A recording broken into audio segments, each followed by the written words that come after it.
तो चलिए बुलेटिन की शुरुआत करते हैं बड़ी खबर के साथ। इंदौर से बड़ी खबर सामने आ रही है। सिंधिया परिवार के हाथ में एमपी क्रिकेट की कमान, एमपी क्रिकेट की विरासत संभालेगी सिंधिया परिवार की तीसरी पीढ़ी।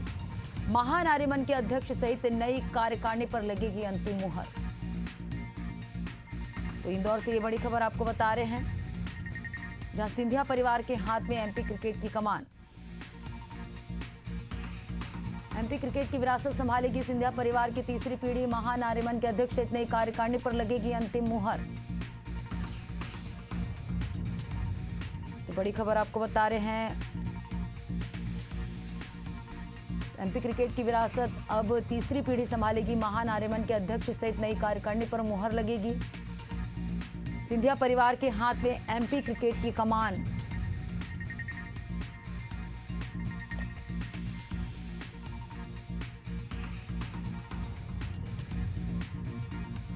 तो तीसरी पीढ़ी ये कमान संभालेगी। सिंधिया परिवार के हाथ में एमपी क्रिकेट की कमान।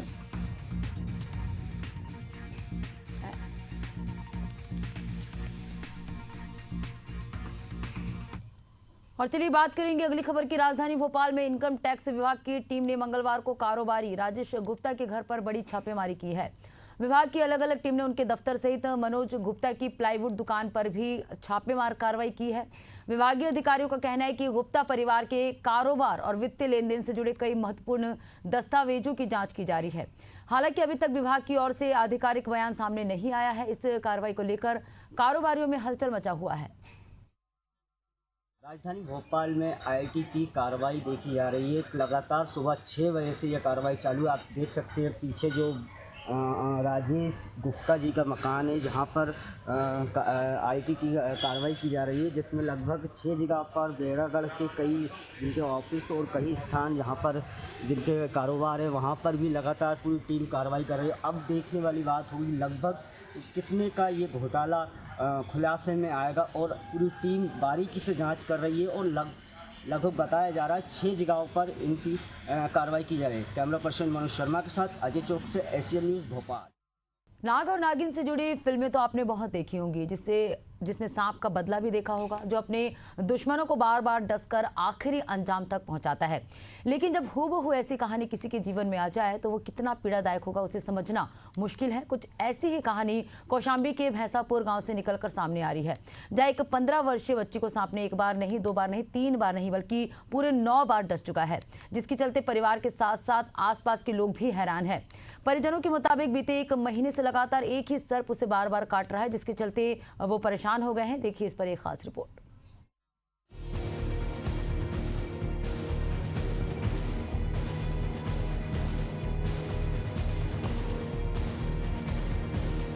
सिराथू तहसील क्षेत्र के भैंसहा पर गांव के रहने वाले राजेंद्र मौर्य की 15 वर्षीय बेटी की माने तो बीते 22 जुलाई को खेत में धान की रोपाई के दौरान एक सांप ने उसे डस लिया था।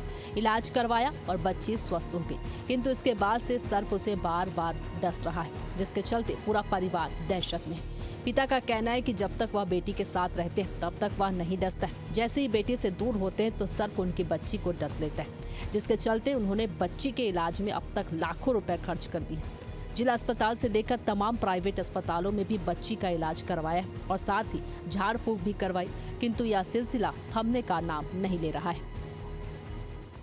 अरे बच्ची के साथ घटना हो रही है, सर्प काट लेता है। 22 जुलाई से काटिस, फिर 3-4 बार उधर काटिस, फिर अभी इधर ये महीने में 8-9 बार काट चुका। ओके चाहे जितना अपने पास बैठाए रहा हूँ और थोड़ा सा टाइम पाइस तो मानो काट के चला गया। घर वाले सबको देखत हैं कि सर्प आवत है। अब ना अभी तक को निकाले वाले सांप आए, न कौन कहीं से मदद भी मिली, न कोई इनके घर में शौचालय बना है, न कोई कुछ बना, न कोई व्यवस्था है, कोई आते नहीं है। अरे घटना यही घट रही है कि बार बार सांप काट रहा है उसको। 9-10 बार उसको सांप काट चुका है अब तक। इसमें मान लीजिए कि कोई इसको सांप को निकालने पकड़ने वाला कोई अभी आज तक आया नहीं है। लगभग कम से कम नहीं तो 3.5 और 4 के बीच में लाख रुपए लग चुके हैं इसमें। सरकार की तरफ से की मदद की अपनी अरे सरकार की तरफ से तो मदद चाहिए, बाकी सरकार कोई सुनवाई नहीं कर रहे हैं इस वक्त कि भाई अब पैसे भी नहीं, कहाँ से लगाऊं ये लोग। रिया को 9 बार एक ही सांप द्वारा डसे जाने के चलते जहां किशोरी के माता पिता लगातार सर्प की दहशत में साए में जीने को मजबूर है, तो वहीं लोग भी इस घटना को सुनकर हैरान है कि आखिर कैसे सर्प लगातार लड़की का पीछा करता है और उसे बार बार डसता है। 22 जुलाई से शुरू हुई यह कहानी अब तक लगातार जारी है, जहां लड़की के माँ बाप अस्पताल के दरवाजे से लेकर मंदिरों की चौखट तक इसका हल ढूंढने में परेशान है। तो वहीं लोग भी हैरान है कि जिस सांप को देखकर अच्छों की शरीर में सिहरन पैदा हो जाती है, तो वहीं उस सांप ने उस बच्ची को 9 बार डसा, फिर भी बच्ची आखिर जिंदा कैसे है। 22 जुलाई से कितनी बार सर तुमको काट चुका? 9 बार। और पहले भी काटा। इसके पहले भी काटा? हाँ, इसके पहले भी काटा है। शुरुआत कहाँ से हुई? खेत से। खेत से हुई। कौन सी क्लास में पढ़ते हो? 9th में। रहस्यमयी घटना की जानकारी जैसी ही प्रशासन को होती है, तो प्रशासन की तरफ से स्वास्थ्य विभाग की टीम भेजी गई, जहां डॉक्टरों ने राजेंद्र मौर्य व उनकी पुत्री रिया मौर्य से बातचीत की और इस दौरान उनके घर के आसपास ब्लीचिंग पाउडर के साथ कीटनाशक का छिड़काव भी किया गया ताकि सर्प उनके घर के आसपास ना आ सके। पीड़ित के गांव पहुंचे डॉक्टर ने बताया कि बच्ची को काटने वाला सर्प नॉन पॉइजनिंग है। बच्ची के ब्लड का सैंपल लिया गया, जिसे जांच के लिए भेजा गया। जांच रिपोर्ट आने के बाद ही पुष्टि हो पाएगी। वहीं एशिया न्यूज़ की टीम ने जब परिवारजनों से इस मामले में बात की तो उन्होंने आर्थिक तंगी का हवाला देते हुए बताया कि अब तक उनकी जमा पूंजी बच्चों के इलाज में खर्च हो गई, जिसके चलते अब वह झाड़ फूक का सहारा लेने को मजबूर है, जिसे लेकर उन्होंने सरकार से आर्थिक सहायता करने की मांग की है। मैं खुद और हमारे साथ जो हमारी मेडिकल टीम थी, आज सुबह उसके घर गए थे और देखा, उस परीक्षण किया उस मरीज का। तो हाँ, निशान तो हैं लेकिन पॉइजनस स्नेक के नहीं लग रहे हैं और न ही कोई साइन सिम्टम है जिसमें उसमें पॉइजनस स्नेक के लक्षण ऐसा कुछ भी नहीं है। हाँ, वो मरीज को एम्बुलेंस के द्वारा, हमारी टीम के द्वारा उसको लाया गया है, यहाँ पे एडमिट कराया गया है। उसके सारे ब्लड इन्वेस्टिगेशन, सारी जांचें कराई जा रही हैं और उसको हम यहाँ ऑब्जर्वेशन में रखेंगे। कौशाम्बी जिले के भाईसापुर गांव इन दिनों सुर्खियों में है। बात करें तो राजेंद्र मौर्य की पुत्री रिया मौर्य को गांव में ही एक सर्प है जो लगातार अपना निशाना बना रहा है। रिया मौर्य का आरोप है कि 22 जुलाई से अभी तक सर्प ने उसको 9 से 10 बार डस चुका है। आश्चर्यचकित की बात यह है कि गांव में और परिवार के लोग भी हैं जिनको सर्प कुछ भी नहीं कर रहा है, मगर रिया मौर्य नाम की लड़की को बार बार सर्प डस रहा है। बात करें वहीं अगर स्वास्थ्य विभाग की टीम की, तो स्वास्थ्य विभाग की टीम आज गांव गई है, जहां रिया से बात की, उनके परिजनों से बात की और मौके से साथ संकलन एकत्रित किया है। वहीं डॉक्टरों की माने तो जो सर्प रिया नाम की लड़की को काट रहा है वह नॉन पॉइजनिंग है, लेकिन अभी की जो बात करें तो रिया मौर्य नाम की लड़की सिराथू CHC में एडमिट है, जहां उसका इलाज चल रहा है। डॉक्टरों का कहना है कि जो भी रिपोर्ट मेडिकल में आएगी उसी के आधार पर आगे की पुष्टि हो पाएगी, लेकिन यह घटना कहीं न कहीं लोगों को हैरान कर देने वाली है। कौशाम्बी से एशियन न्यूज के लिए हिमांशु कुमार मिश्रा की रिपोर्ट। प्रधानमंत्री नरेंद्र मोदी ने मंगलवार को दिल्ली स्थित यशोभूमि कन्वेंशन सेंटर में सेमिकॉन इंडिया 2025 का उद्घाटन किया। कार्यक्रम को संबोधित करते हुए उन्होंने कहा, दुनिया भारत पर भरोसा करती है। दुनिया भारत के साथ सेमीकंडक्टर का भविष्य बनाने के लिए तैयार है। पीएम ने कहा, सेमीकंडक्टर की दुनिया में कहा जाता है कि ऑयल ब्लैक गोल्ड था, लेकिन चिप्स डिजिटल डायमंड है। हमारी पिछली सदी को तेल ने आकार दिया था। दुनिया का भविष्य तेल के कुएं से तय होता था, लेकिन 21वीं सदी की शक्ति एक छोटी सी चिप में सिमट गई है। ये चिप भले ही छोटी है, लेकिन इसमें दुनिया के विकास को गति देने की ताकत है।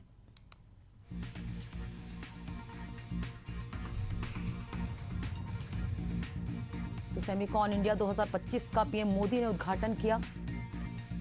पीएम नरेंद्र मोदी ने उद्घाटन किया।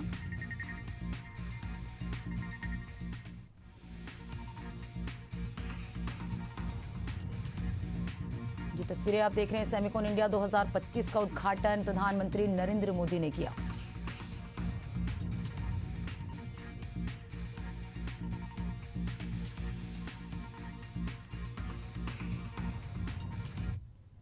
और चलिए इस बीच कौशाम्बी से बड़ी खबर सामने आ रही। नाबालिग से दरिंदगी का मामला सामने आया है। एनकाउंटर में आरोपी के पैर में गोली लगी है। घायल आरोपी को अस्पताल में भर्ती कराया गया। एक तमंचा, जिंदा कारतूस भी आरोपी के साथ बरामद पुलिस ने किया है। तो कौशाम्बी से बड़ी खबर आपको बता रहे, जहां एनकाउंटर में आरोपी घायल हो गया है। घायल आरोपी को अस्पताल में भर्ती कराया गया। एक तमंचा, जिंदा कारतूस भी पुलिस ने बरामद की है। कौशाम्बी से बड़ी खबर आपको बता रहे, जहां नाबालिग से दरिंदगी के मामले में पुलिस ने आरोपी को गिरफ्तार कर लिया है। दरअसल एनकाउंटर में आरोपी के पैर में गोली लग गई है। घायल आरोपी को अस्पताल में भर्ती कराया गया है। आरोपी के साथ एक तमंचा, जिंदा कारतूस भी पुलिस ने बरामद किया है। इधर अगली बड़ी खबर शहडोल से है। केलमनिया डैम में मिला युवक का शव। मृतक की पहचान अब तक नहीं हो पाई है। युवक के साथ थे कुछ साथी, हादसे के बाद फरार हैं। ग्रामीणों की सूचना पर गोताखोरों की टीम ने शव को बाहर निकाला। तो शहडोल से ये बड़ी खबर आपको बता रहे हैं, जहां गोताखोरों की टीम ने एक शव बाहर निकाला है। दरअसल ग्रामीणों ने सूचना दी थी इसकी। केलमनिया डैम से युवक का शव मिला है। मृतक की पहचान अब तक फिलहाल नहीं हो पाई है। युवक के साथ और भी कुछ साथी थे जो कि हादसे के बाद फरार हो गए। वहीं हादसे की सूचना ग्रामीणों ने पुलिस को दी। गोताखोरों की टीम की मदद से जो है शव को बाहर निकाला गया। शहडोल के केलमेनिया डैम में एक युवक का शव मिला। मृतक की पहचान अब तक नहीं हो पाई है। युवक के साथ थे कुछ साथी, हादसे के बाद मौके से फरार हो गए हैं। ग्रामीणों की सूचना पर गोताखोरों की टीम मौके पर पहुंचकर शव को बाहर निकाला है। केलमनिया डैम में युवक का शव मिला। और चलिए इस पे ज्यादा जानकारी के साथ सूरज श्रीवास्तव संवाददाता हमारे साथ जुड़ चुके हैं। सूरज, केलमनिया डैम में एक युवक का शव मिला है, कब की घटना है, क्या है पूरा मामला, आपसे समझेंगे। जी बता दूं आपको कि ये पिकनिक मनाने कुछ युवक गए हुए थे। शहडोल के केलमनिया डैम का ये मामला है, जहां पर वहां के जो प्रत्यक्षदर्शी हैं, गांव के लोग जो बता रहे हैं कि एक युवक जो है वो डूबा तो बाकी लोग वहां फरार हो गए।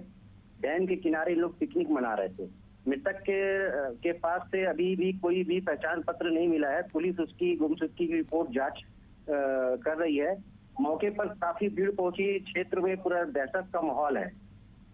और बता दूं आपको कि ये जो इसको साजिश का हिस्सा भी माना जा रहा है। पुलिस की जांच के अनुसार बोला जा रहा है। शव को पोस्टमार्टम के लिए भेज दिया गया है।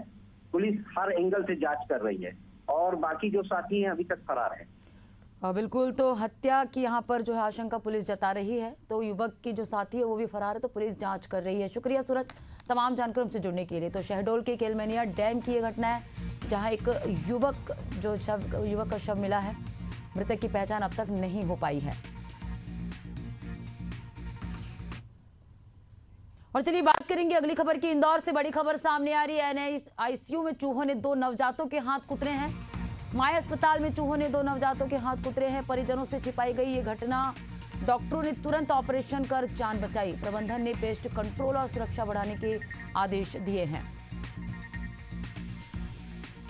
तो डॉक्टरों ने तुरंत ऑपरेशन कर नवजातों की जान बचाई है। प्रबंधन ने पेस्ट कंट्रोल और सुरक्षा बढ़ाने के आदेश दिए हैं। तो एनआईसीयू में चूहों ने 2 नवजातों के हाथ कुतरे। माया अस्पताल में चूहों ने 2 नवजातों के हाथ कुतरे। एक बड़ी लापरवाही का मामला सामने आया है। परिजनों से ये घटना को छिपाई गई है। डॉक्टरों ने तुरंत ऑपरेशन कर नवजातों की जान बचाई है। वहीं प्रबंधन ने पेस्ट कंट्रोल और सुरक्षा बढ़ाने के भी आदेश दिए। इस घटना के बाद प्रबंधन ने पेस्ट कंट्रोल और सुरक्षा बढ़ाने के आदेश दिए हैं। तो इंदौर के एनआईसीयू की ये घटना है, जहां पर नवजात के जो चूहे हैं, नवजात के हाथ कुतरे हैं। परिजनों से ये घटना को छिपाई गई है। डॉक्टर ने तुरंत ऑपरेशन कर नवजातों की जान बचाई।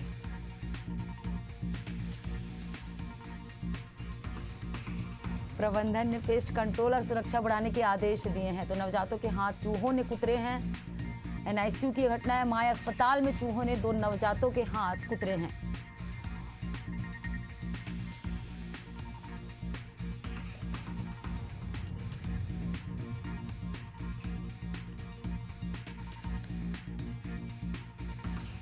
तो चूहों ने 2 नवजातों के हाथ कुतरे। एक बड़ी लापरवाही का ये मामला सामने आया है। तस्वीरें सामने आई हैं, जहां चूहे नजर आ रहे हैं।